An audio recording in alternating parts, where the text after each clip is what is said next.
Olá, meus amigos, tudo bem por aí? Estamos chegando com o nosso Visão Geral de hoje, sempre com assuntos interessantes para todos vocês. Hoje também muito interessante, hein? Se o problema tem solução, não esquente a cabeça, porque tem solução. Agora, se o problema não tem solução, também não esquente a cabeça. Tem solução. É verdade. Agora eu vou conversar com uma pessoa que dá solução para muita coisa, se não quase tudo, hein, na cirurgia plástica. Dr. Juliano Pereira. Querido, tudo bem, doutor? Robert César. Que bom recebê-lo aqui. Obrigado. Nesse momento que a gente está se aproximando aí de verão e a gente tem que cuidar dessa coisa toda, de pele, esse negócio todo, né, doutor? Você já esteve aqui uma vez, mas não custa lembrar que o Dr. Juliano Pereira é cirurgião plástico, membro especialista e titular da Sociedade Brasileira de Cirurgia Plástica, coordenador do Departamento de Cirurgia Plástica da Sociedade de Medicina e Cirurgia de Campinas, professor da residência médica em cirurgia plástica no serviço, professor Ricardo Baroldi, Hospital Irmãos Penteado, presidente da Associação dos Ex-Alunos do professor Edivaldo Bolívar. É isso mesmo? Tudo isso está certinho? É isso mesmo. Que bom. Tudo isso para fazer cirurgia plástica. A formação é importante. Aliás, o seguinte, a cirurgia plástica, muitas vezes a gente, quando você pensa em cirurgia plástica, a gente está pensando em algo corretivo, em algo que vai tornar a pessoa assim mais bonita e tal. Mas ela, antes de tudo, ela é uma cirurgia corretiva, sobretudo para a saúde do paciente, não é? Sem dúvida nenhuma. Existem capítulos importantes da cirurgia plástica que nem sempre tem a ver diretamente com a estética. Uhum. Nós costumamos dizer que a cirurgia plástica é indivisível. Mesmo uma cirurgia reparadora, ela tem a sua indicação estética, e mesmo a cirurgia estética tem o cunho reparadora de também melhorar a autoestima do paciente, Sim. melhorar a vontade dele de se ver bem no espelho. Mas o que você falou é super importante, a parte corretiva, preventiva e de diagnóstico que a cirurgia plástica tem. Muito bem. Todo mundo fala que cada ser humano é um indivíduo, portanto, individual. Mas, quando um médico, por exemplo, vai fazer uma cirurgia que tem que abrir invasiva e tal, dentro do corpo humano, todo mundo é igual ou não? A gente tem as variações anatômicas também. Também tem? Também tem. Então, as orientações principais são parecidas, mas nós temos variações anatômicas e por isso a gente tem que ficar sempre atento no procedimento cirúrgico. Nem sempre o que a gente espera ver num paciente, a gente vai ver no outro da mesma forma. De repente você abre e fala, nossa, mas cadê não sei o que aqui? Está faltando aqui alguma coisa. Isso pode acontecer? Pode acontecer, olha só. Sem dúvida nenhuma. Doutor Juliano, nesse período agora, vocês recebem mais pacientes, agora já está se aproximando de verão, essa coisa. Existe, assim, um aumento da procura pelos procedimentos estéticos? Porque as pessoas vão, enfim, verão é verão, não sei porquê, mas a gente, parece que a gente gosta mais do verão, se expõe mais e tal, menos roupa, mostra mais o corpo, tem a ver? Tem a ver.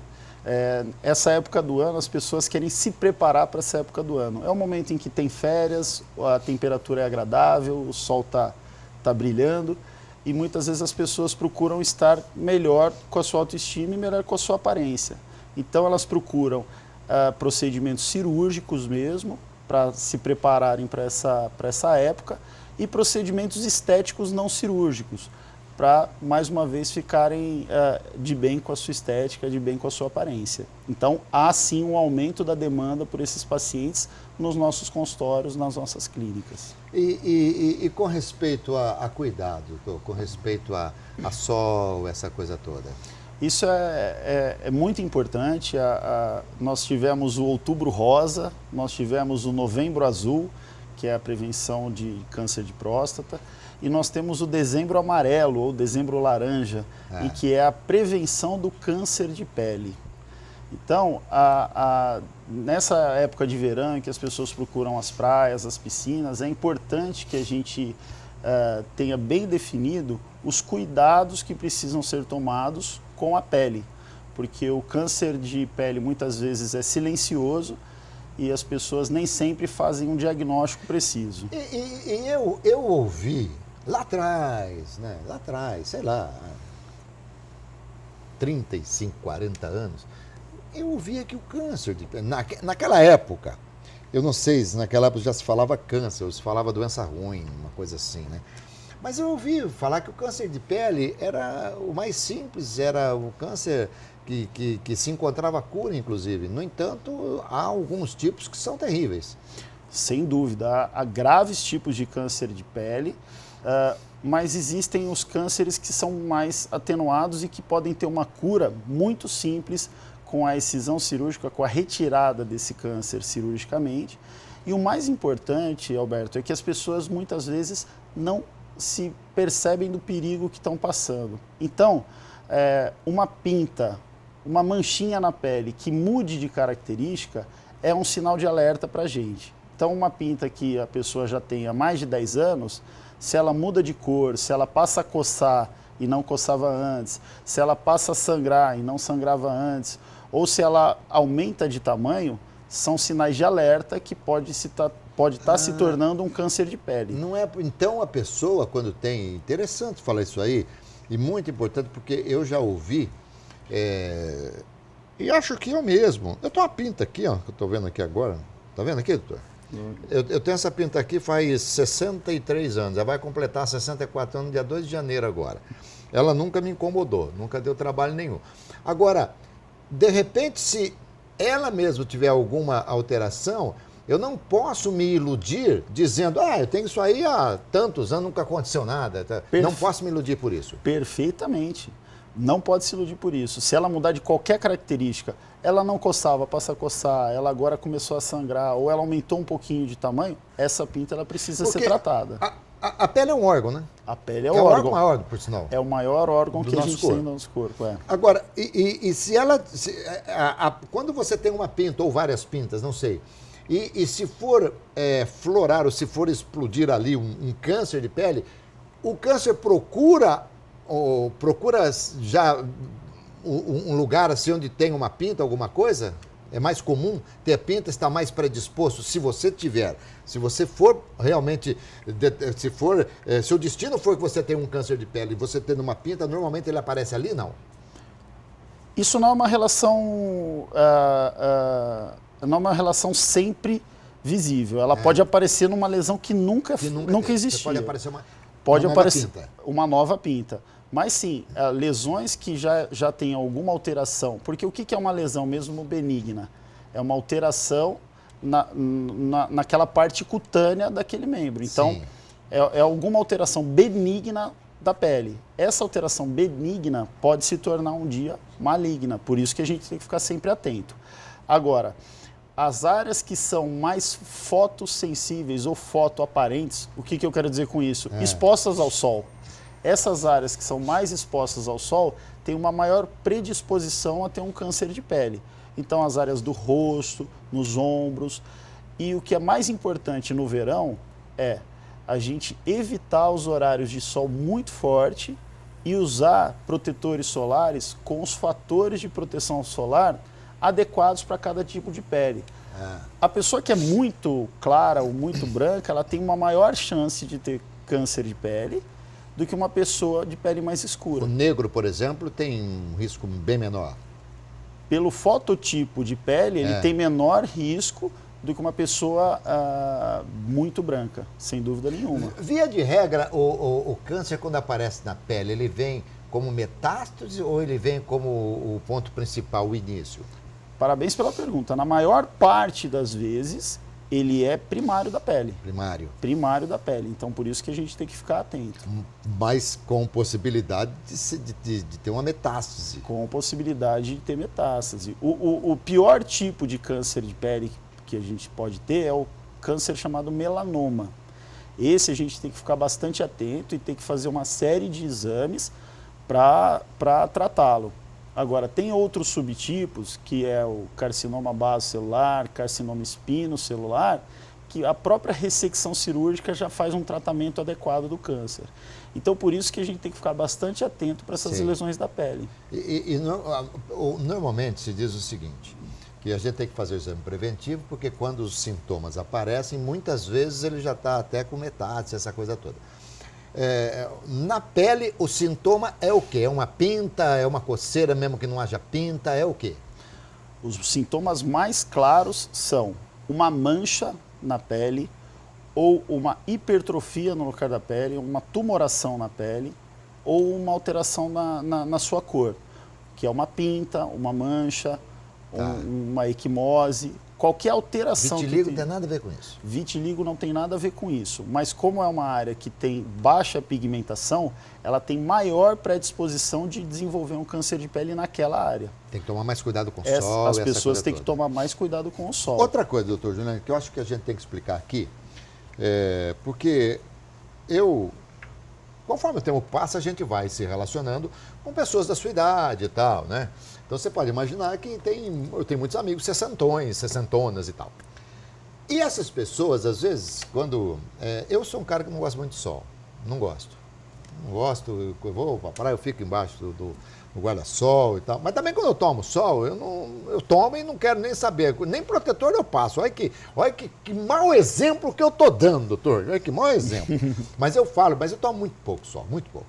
Eu falo para as pessoas o seguinte: não é porque você tomou sol a vida toda que você pode continuar tomando, porque durante a vida, até você com seus 40, 30, você tinha uma resistência muito maior. Agora com 60, 60 e pouco, baixa a nossa resistência ou não? Sem dúvida, porque a exposição do sol é cumulativa. Então, uma pessoa que já se expôs ao sol por mais tempo na vida, ela tem maior chance de desenvolver os problemas da pele.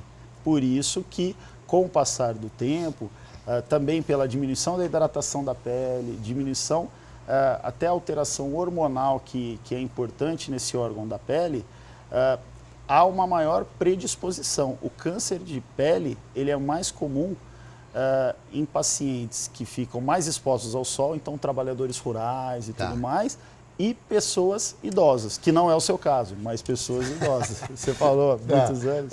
Doutor Juliano,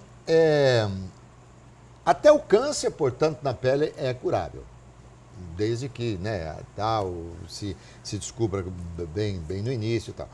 Agora, outras doenças, há doenças da pele que são incuráveis, que são tratáveis, mas não tem cura? Existem doenças da pele que são controladas. Então, existem doenças sistêmicas, que são doenças que se desenvolvem no corpo e que têm manifestações na pele que podem ser controladas, mas não curadas. Normalmente são as doenças autoimunes. Sim. Então, a gente está falando, por exemplo, do lúpus eritematoso sistêmico, ou o próprio vitiligo, que já foi citado. É uma doença que não tem cura, mas ela é controlável. Perfeito. É aquela história, a pessoa morre com aquilo, não morre daquilo. Exatamente. Mais ou menos isso. É mais ou menos isso. Agora, o que mais se procura nos consultórios, sobretudo, digamos, no seu consultório, o que mais se procura é algo relacionado à pele? Ou outros tipos, assim, cirurgias plásticas de nariz e de tal, essa coisa toda? Olha, eu acho que o que mais procuram em relação, mais do que a pele, é a forma.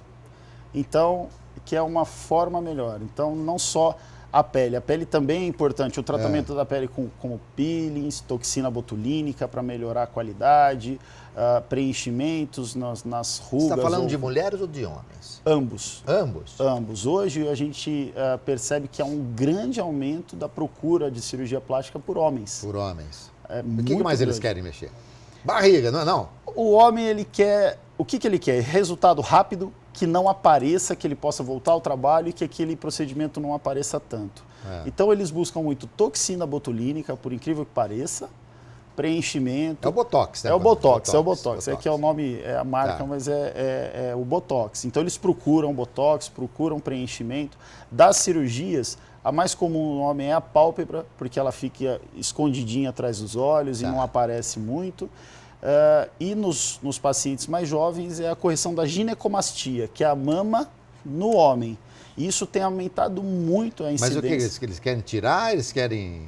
o crescimento das mamas em homens. Em homens. E isso se dá principalmente nos dias de hoje pelo aumento do uso de anabolizante. Perfeito. Então, os rapazes jovens utilizando anabolizantes que têm um fator secundário, que é o desenvolvimento da ginecomastia. Aí você faz mastectomia nos homens? A gente faz a correção, a gente tira essa glândula mamária. Tira a glândula mamária. Fica meio afundadinho, não fica não?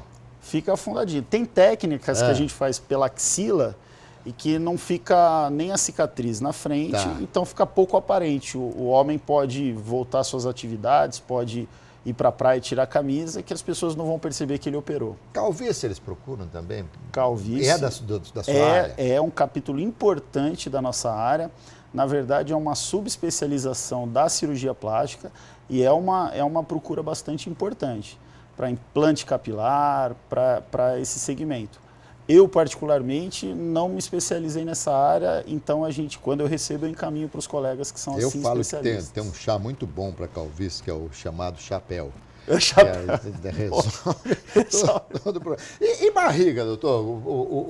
Mulher também, né? O homem. A lipo é feita também por um cirurgião plástico? Sempre e restritamente por cirurgião plástico. A lipoaspiração é um procedimento que deve ser realizado por cirurgião plástico. Existem outros procedimentos não invasivos que podem ser realizados por outros profissionais, mas a lipoaspiração, que é um procedimento cirúrgico, ele precisa ser realizado estritamente pelo cirurgião plástico. E é muito realizada em homens e mulheres. Pela mesma... E traz muito resultado. Traz muito benefício. Hoje, com a busca por um corpo mais malhado, mais sarado, as pessoas têm procurado, inclusive, a lipoaspiração, que a gente fala lipoaspiração HD, ou de alta definição, em que os músculos que estão na parede abdominal, eles são mais definidos. Sobre lipo, ainda quero te fazer uma pergunta, mas vou fazer depois do intervalo. Já, mais um bate-papo aqui com o Dr. Juliano Pereira. Aguarde um instante só.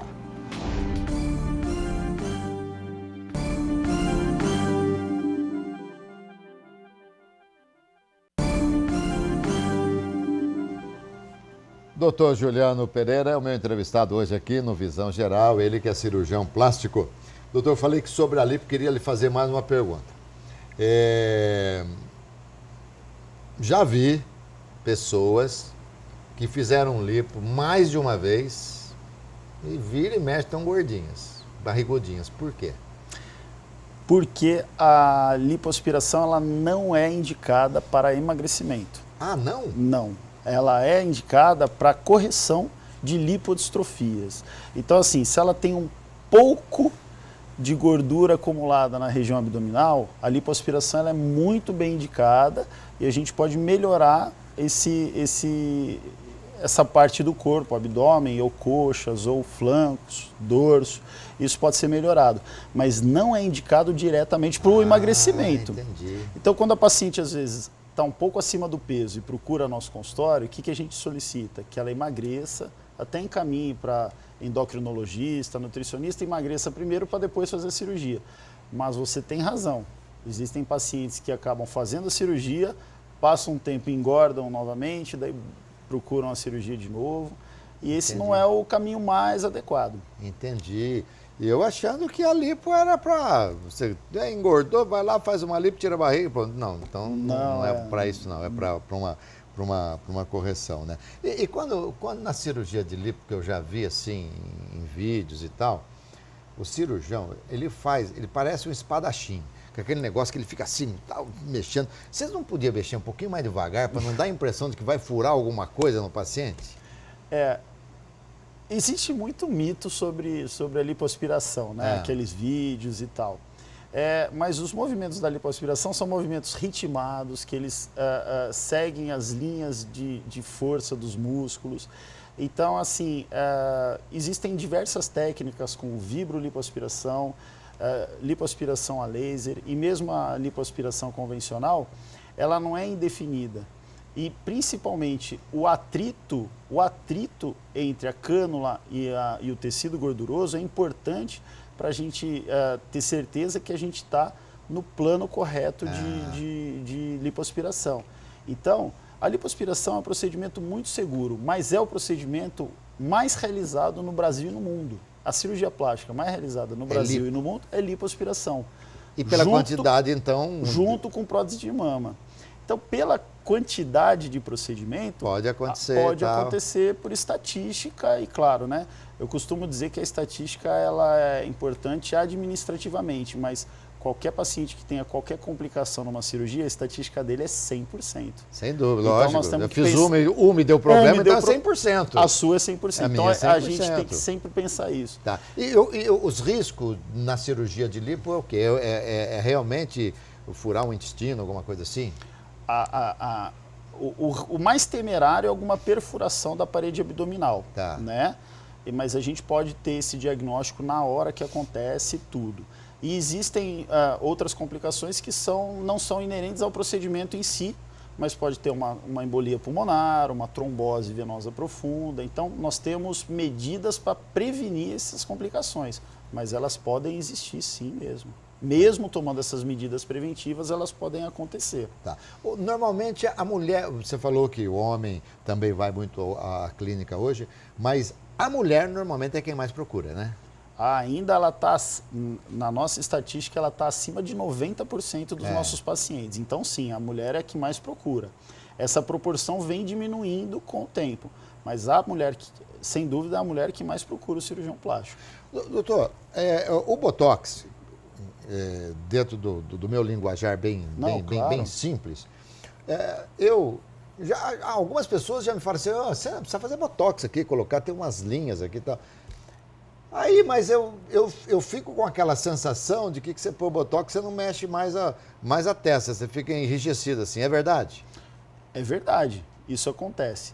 Na verdade, o tratamento com o Botox, ou toxina botulínica, ele atua na contração muscular. E a contração muscular é que ela faz esses vincos na pele. Então, a gente inibe os vincos da pele, impedindo essa contração muscular, mas não a contração total da musculatura, e sim a contração que causa essas rugas no paciente. Então não é que você vai ficar com a testa engessada ou sem expressão, mas sem dúvida ela diminui um pouco a expressão. Diminui um pouco, né? Diminui. Bom, eu tenho assim já há muito tempo, né, na comunicação. Eu falo muito com tudo, né? Falo muito com a testa, com a sobrancelha, com a boca, com a mão e tal. Então sempre tive um certo receio, sempre fui meio refratário a esse tipo de coisa. Mas a gente também nunca sabe, né? Pálpebras. As cirurgias de pálpebras, porque a pálpebra tem a inferior e superior, não é isso? Isso. A superior, o SUS paga? O SUS dá essa condição de cirurgia, não? Quando o excesso de pele na pálpebra superior, ela atrapalha o campo visual do paciente, então tem uma indicação bem precisa, o Sistema Único de Saúde cobre e os convênios médicos também normalmente cobrem, desde que ele esteja causando um prejuízo na visão do paciente. Mas, estritamente por estética, nem os convênios não cobrem e o Sistema Único de Saúde também não cobre. Mas seria uma indicação mesmo quando há alguma diminuição do campo visual do paciente ou um prejuízo na sua visão. Muitas vezes o próprio oftalmologista indica essa cirurgia. Então, olha, realmente a sua dificuldade de visão está acontecendo pelo excesso de pele nas pálpebras. Então, aí sim tem uma indicação e os convênios cobrem essa cirurgia. Perfeito. E também o SUS. Superior, né? Superior. A inferior seria coberta pelos convênios ou pelo SUS se ela tivesse também uma doença nessa pálpebra. Seria o escleroshow ou com pacientes muito envelhecidos em que a pálpebra começa a ficar baixar visível, que a gente começa a ver a esclera mais. Então, isso tem uma indicação precisa para cada caso, mas do ponto de vista estritamente estético, daí não tem cobertura. Exato. Você fez assim no olho, né? Você baixou o olho aqui. Por que todo mundo quer saber se você está anêmico ou não? Baixa o olho. Ali já está o diagnóstico da anemia, não? A mucosa do olho, ela mostra, a cor da mucosa, ela mostra o quanto de hemoglobina tem no sangue. Então, por isso que quando a gente baixa o olho, se está muito clarinha, significa que está baixa a hemoglobina, está com anemia. Se ela está vermelhinha, significa que ela está bem coradinha, significa que a hemoglobina e a hemácia estão normais no sangue. Normal, muito bem. Fala para mim sobre como que é a cirurgia plástica no Brasil. Nós somos famosos aqui desde da fama internacional de Pitangui, por exemplo. Nós somos muito respeitados no mundo inteiro como um exportador de tecnologia mesmo em cirurgia plástica para todo o mundo. Nós tivemos o congresso agora em Miami, o Congresso Internacional de Cirurgia Plástica, que foi o maior congresso que teve, e foi nos Estados Unidos, e a segunda delegação maior que esteve no congresso foi a delegação brasileira. Então nós temos uma força científica muito grande e um número de cirurgiões plásticos bastante grande para suprir esse mercado e essas pessoas que tanto nos buscam querendo uma melhora do seu aspecto. Os médicos cubanos vão fazer falta aqui ou não? Essa é uma pergunta interessante. Aqueles que tinham a devida formação nos farão falta, mas a maioria deles que não passaram por um processo de revalidação do seu diploma no nosso país, eu acho que eles poderiam ter a oportunidade de passar por esse método e, se fossem aprovados, seriam muito bem-vindos a continuar. Então, o processo de revalidação, como qualquer país do mundo, ele precisa seguir essas normas e os cubanos não poderiam estar fora disso. Muito bom, doutor Juliano Pereira. Muito obrigado, querido. Você é sempre sensacional aqui. Um prazer viu? muito grande. Obrigado pela oportunidade de conversar sobre os temas. Tá aí, falei com o doutor Juliano Pereira sobre cirurgia plástica. Que entrevista gostosa, hein? E cuidado, hein? Cuidado aí com o sol, com o verão, colocando sempre protetor na pele para proteger mesmo, tá bom, gente? É isso aí. Saúde, paz, alegria e boa sorte para todos nós.